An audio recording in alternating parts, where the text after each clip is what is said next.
السلام علیکم ورحمۃ اللہ وبرکاتہ۔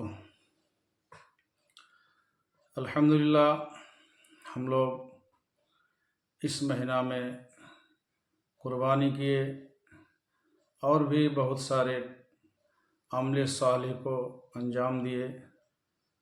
انشاءاللہ العزیز اللہ تعالیٰ اس کے بدلے میں ہم لوگوں کو ڈھیر سارے اجر و ثواب عطا کریں گے۔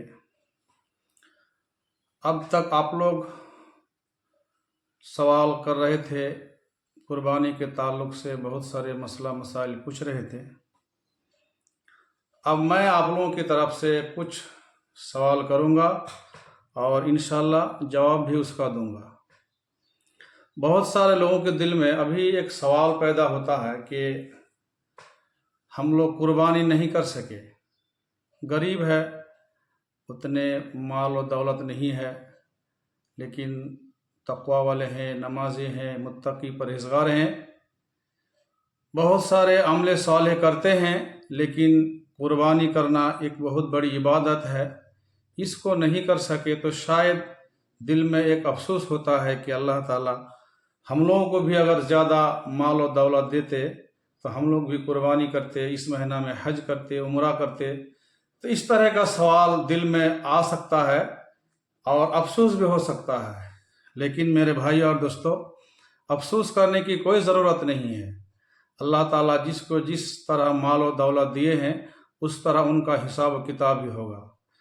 تو جو لوگ قربانی نہیں دے سکے یا حج و عمرہ نہیں کر سکے اس مہینہ میں، تو اس کے لیے اللہ تعالیٰ نے بہت سارا وافر رکھے ہیں، بہت سارا کام ایسا ہے جس کو کرنے سے ہمیں قربانی کے برابر ثواب ملے گا، حج و عمرہ کے برابر ثواب ملے گا۔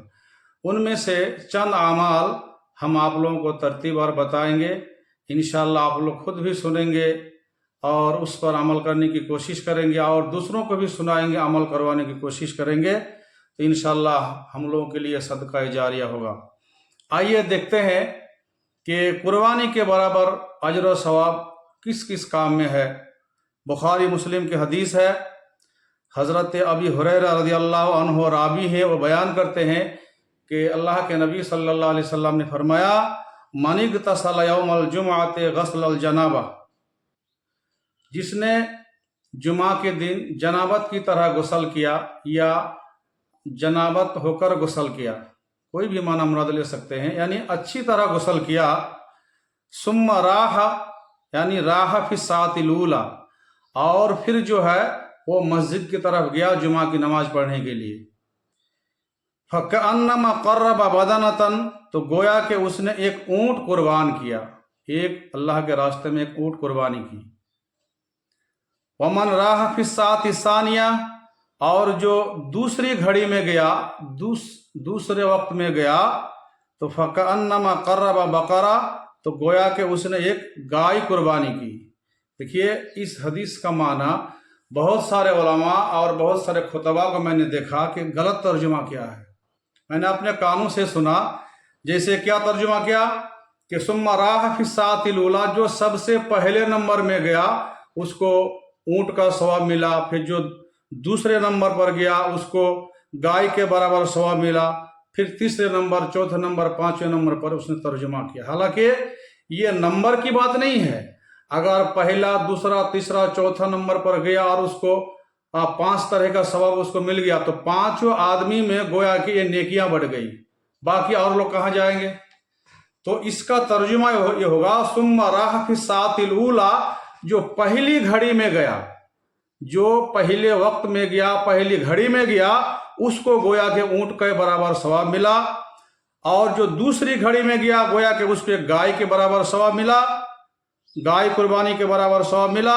ومن راح فی الساعۃ الثالثہ، اور جو تیسری گھڑی میں گیا، فکأنما قرب قبشا عقرا، تو گویا کہ اس کو ایک سینگ والا ایک مینڈھا قربانی کرنے کے برابر ثواب ملا۔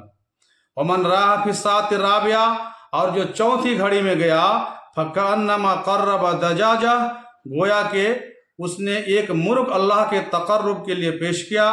ومن راح فی الساعۃ الخامسہ، اور جو 5ویں گھڑی میں گیا تو فکأنما قرب بیضہ، تو گویا کہ اس نے ایک انڈا تقرب کے لیے پیش کیا۔ فَإِذَا خَرَجَ الْإِمَامُ، پھر جب امام ممبر پر بیٹھ جاتا ہے، دوسری حدیث میں ہے صعد الامام الممبر، جب ممبر پر امام چڑھ جاتا ہے خطبہ کے لیے کھڑا ہو جاتا ہے، تو حضرت الملائکۃ یستمعون الذکر، تو فرشتے اپنا رجسٹر بند کر کے جو ہے کیا ذکر سننے میں مشغول ہو جاتے ہیں، یعنی خطبہ واعظ و نصیحت سننے میں مشغول ہو جاتے ہیں۔ اور پھر امام خطبہ میں بیٹھنے کے بعد جتنے بھی مصلیان حضرات آتے ہیں ان کا نام جمعہ کے رجسٹر میں درج نہیں ہوتا ہے، جمعہ کی فضیلت اس کو نہیں ملتی ہے، نماز تو ہو جاتی ہے لیکن وہ جمعہ کی فضیلت سے وہ لوگ محروم رہ جاتے ہیں۔ اب جو ہے یہاں پر جو ہے 5 اوقات بیان کیے ہیں، 5 اوقات کے اندر جو جس ٹائم میں جائے گا اس کو ویسا ہی ثواب ملے گا۔ تو اب یہاں پر ایک سوال یہ پیدا ہوتا ہے کہ جو سب سے پہلی گھڑی میں گیا، پہلے وقت میں گیا، تو وہ گھڑی کب شروع ہوتی ہے، وہ ٹائم کب شروع ہوتا ہے، اور پھر آخری ٹائم کب تک رہتا ہے؟ تو دیکھیے اس کے بارے میں علماء کے اندر بھی اختلاف ہے۔ وقد اختلف العلماء فی تحدید هذه الساعۃ علی 3 اقوال، علماء کے اندر یہ وقت کے متعین کے بارے میں 3 اقوال آیا ہے۔ ایک قول تو یہ ہے کہ انہا تبدأ من طلوع الفجر، یہ وقت جو ہے طلوع فجر سے شروع ہوتا ہے، اور دوسرا قول ہے انہا تبدأ من طلوع الشمس، یہ سورج طلوع ہونے کے بعد کا وقت ہے، بعد سے شروع ہوتا ہے، اور تیسرا قول ہے کہ بعد الزوال، یعنی زوال کے بعد یہ وقت شروع ہوتا ہے۔ حالانکہ تیسرا قول ضعیف ہے، وقد رد علیہ کثیرون، بہت سارے علماء نے اس کو رد کیا ہے، تیسرا قول نہیں چلے گا۔ تو ان میں سے راجح قول کیا ہے؟ میں ویڈیو کو زیادہ لمبا نہیں کرنا چاہتا ہوں کہ جو صحیح اور راجح قول کیا ہے، جس کو شیخ محمد بن صالح العثیمین رحمہ اللہ نے بیان کیا ہے کہ وہ صحیح ٹائم کب سے شروع ہوتا ہے اور آخری ٹائم کیا ہے، تو انہوں نے لکھا کہ فقسم الزمان من طلوع الشمس الى مجیء الامام 5 اقسام، کہ سورج طلوع ہونے کے بعد سے لے کر امام ممبر پر بیٹھنے تک، اس کے بیچ میں جتنے ٹائم ہیں، جو اوقات ہیں، اس کو 5 حصوں میں تقسیم کیا جائے گا۔ کتنا؟ 5 حصوں میں تقسیم کیا جائے گا۔ جیسے مان لیجئے کہ آئندہ جمعہ 13 تاریخ کو ہے، جیسے آج مان لیجئے کہ 9 تاریخ ہے اور آئندہ جمعہ 13 تاریخ ہے، تو 13 تاریخ کو سورج کئے بجے نکلتا ہے؟ تو دیکھیے 13 تاریخ کو سورج نکلے گا، طلوع شمس ہے 4:47 پر، کتنا؟ 4:47 پر، اور زوال شمس یعنی زوال ہوگا کتنے بجے؟ ظہر کا ٹائم کب شروع ہوگا؟ 11:40 پر، یعنی سورج طلوع ہوتا ہے 4:47 پر، اور زوال ہوتا ہے یعنی جمعہ کا ٹائم شروع ہو جاتا ہے کب؟ 11:40 پر۔ تو یہ 4:47 سے لے کے 11:40 کتنے گھنٹے ہو گئے ہیں؟ تقریباً 6 گھنٹے 53 منٹ، 6 گھنٹے 53 منٹ کچھ کل ٹائم ہوئے۔ اس کو 5 حصوں میں اگر تقسیم کریں گے تو تقریباً ایک حصہ میں آپ کا آئے گا 1 گھنٹہ 10 منٹ، 1 گھنٹہ 10 منٹ۔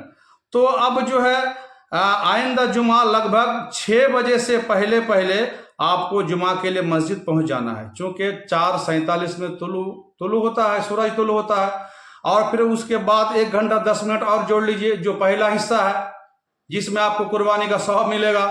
تو اگر آپ جو ہے 6 بجے سے پہلے مسجد پہنچ جاتے ہیں جمعہ کی نماز کے لیے، تو آپ کو فَكَأَنَّمَا قَرَّبَ بَدَنًا، اونٹ قربانی کرنے کے برابر آپ کو ثواب ملے گا۔ پھر جو ہے آپ جو ہے دوسری گھڑی میں یعنی 7:10 میں آپ کو گائے کی قربانی کے برابر ثواب ملے گا۔ پھر اس کے بعد 8 بجے سے پہلے اگر پہنچتے ہیں تو آپ کو سینگ والا مینڈھا قربانی کرنے کا ثواب ملے گا۔ پھر اسی طرح 9 بجے سے پہلے، پھر اسی طرح 11:47 سے پہلے اگر آپ مسجد پہنچتے ہیں تو آپ کو ایک انڈا دان کرنے کے برابر ثواب آپ کو ملے گا۔ اب بتائیے ہم لوگ جمعہ کے دن اکثر جو ہے مسجد کئے بجے پہنچتے ہیں؟ بتائیے۔